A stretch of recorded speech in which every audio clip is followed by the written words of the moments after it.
It's November the 25th, 2021, and our reading in 1 Chronicles today is chapter 20. In the spring, at the time when kings go off to war, Joab led out the armed forces. He laid waste the land of the Ammonites and went to Rabbah and besieged it, but David remained in Jerusalem. Joab attacked Rabbah and left it in ruins. David took the crown from the head of their king. Its weight was found to be a talent of gold, and it was set with precious stones, and it was placed on David's head. He took a great quantity of plunder from the city and brought out the people who were there, consigning them to labor with saws and with iron picks and axes. David did this to all the Ammonite towns. Then David and his entire army returned to Jerusalem. In the course of time, war broke out with the Philistines at Gezer.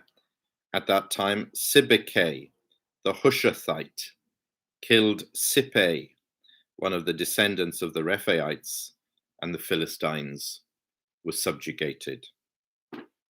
In another battle with the Philistines, Elhanan, son of Jair, killed Lahmi, the brother of Goliath the Gittite, who had a spear with a shaft like a weaver's rod.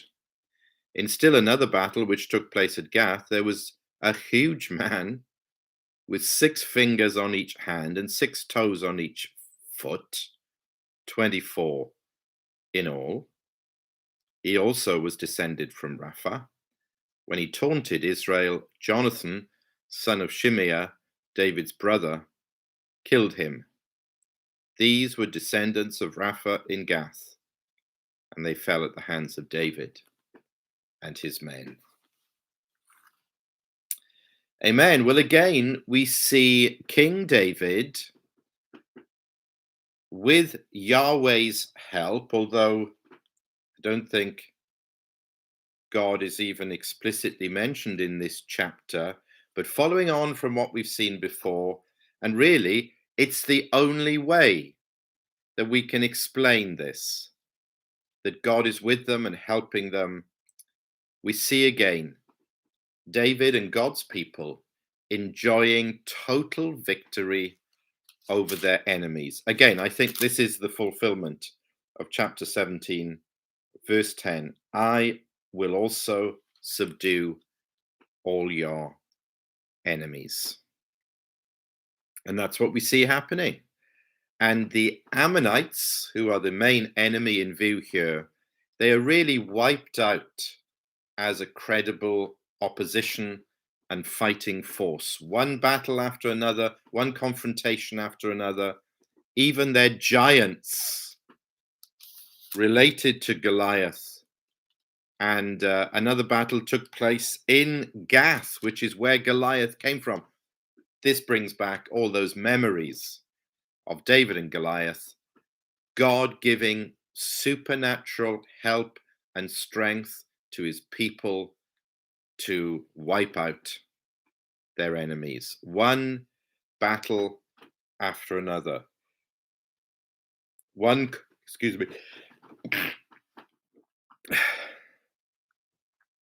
Yeah, and that's what we have here. But maybe we can sense that there's a little bit of a problem lurking in the background. Even in the opening scene, even in the opening words, in the spring, at the time when kings go off to war, Joab led out the armed forces. Does that ring a bell with you? The exact parallel passage which the chronicler is drawing upon is 2 Samuel chapter 11. In the spring, at the time when kings go off to war, David sent Joab out with the king's men and the whole Israelite army. It mentions the Ammonites, it mentions Rabbah, but then it goes on to say, verse 2, one evening David got up from his bed and walked around on the roof of the palace. From the roof, he saw a woman bathing. The woman was very beautiful. Now, you remember that story, very famous? the story of Bathsheba, how David sees her, gets her, lies with her, and to make it all according to what he wants, he then organizes for her husband to be killed in battle. Now, in the Chronicles, 1 and 2 Chronicles, that story is not told. But the fact that we have the opening words, we know this is that time. We know this is what went on to happen. And then I wonder if there's a little hint of a problem in verse 2. It's one thing to say that David is victorious and the armies defeat all their enemies, but look what it says. David took the crown from the head of their king. Its weight was found to be a talent, and placed. It was placed on David's head. Is there the little hint here of the beginnings of some kind of ego, vanity, pride on David's part? That's always the deepest issue.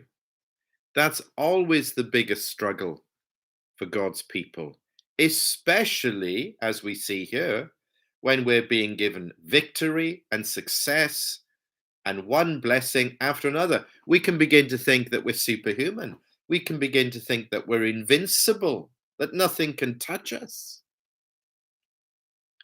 It's like a volcano that is rumbling and grumbling away under the surface, this pride, this spiritual pride. But it's only a matter of time, unless somehow it is contained and somehow a cap is put on this thing.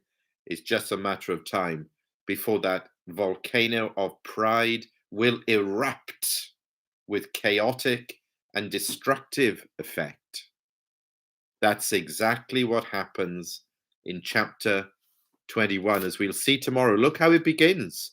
Satan rose up against Israel and incited David to take a census of Israel. This issue is always there.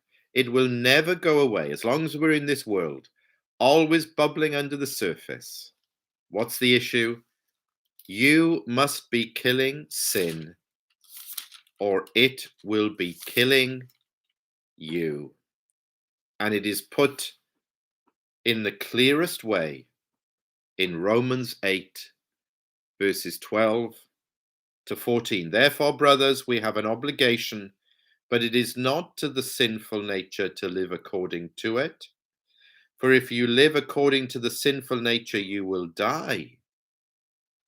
But if by the Spirit you put to death the misdeeds of the body, you will live. Because those who are led by the Spirit of God are sons of God.